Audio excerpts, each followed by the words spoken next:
Dans ce centre de la médecine du travail à Paris, c'est le grand jour pour José Bouzon. À 56 ans, ce gardien d'immeuble va pouvoir se faire vacciner grâce à son entreprise. On a reçu un mail de la part de la direction et on remplit le formulaire et envoyé par mail. Je pique. Parce que j'ai regardé autour de chez moi, il n'y avait pas de rendez-vous, même chez mon médecin traitant. Et puisque c'est la médecine du travail, en plus je le connais bien. Enfin, je connais le centre. Ça a été une... Non, je n'ai pas hésité. C'est fini. Écoutez, c'est parfait. Ça va, oui. Depuis un mois, on vaccine ici une quarantaine de patients par demi-journée avec le vaccin AstraZeneca et depuis lundi, celui de Johnson & Johnson. Bonne journée, monsieur. Merci.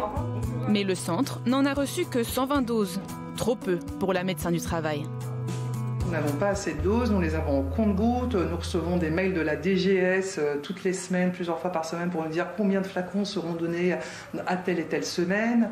Nous allons chercher les doses à la pharmacie avec notre petit sac isotherme. Voilà, donc effectivement, nous déplorons le fait de ne pas pouvoir vacciner de manière plus active que ce que nous faisons aujourd'hui.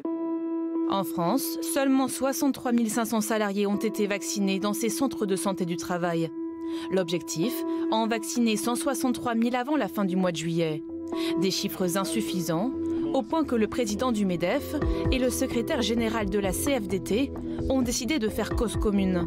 Ils demandent au gouvernement de faciliter la vaccination des salariés. 84% des salariés qu'on interroge nous disent qu'ils souhaitent se faire vacciner et plutôt dans le cadre du travail si c'est possible, avec évidemment la question de la confidentialité et le volontariat. Je crois qu'il ne faut pas... bien sûr qu'il y a des gens qui sont réticents, et ça se respecte. Aucun d'entre nous dit qu'il faut la vaccination obligatoire là, maintenant. Mais je crois que le problème, il est davantage de permettre à chacun d'accéder à la vaccination que la réticence qui existe réellement.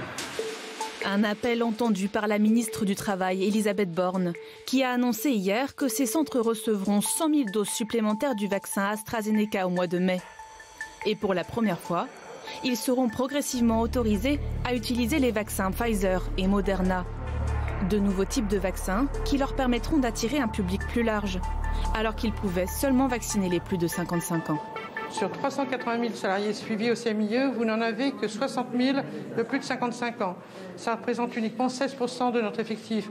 Donc cette insuffisance de cible fait que la vaccination est insuffisante à notre sens et à notre avis à l'heure actuelle. Certains salariés peuvent également se faire vacciner directement sur leur lieu de travail, si leur entreprise possède un service de santé autonome. Sinon, ils pourront se rendre dans l'un de ces centres qui fleurissent au sein même des plus gros quartiers de bureaux.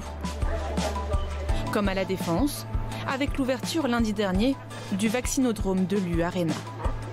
C'est bon.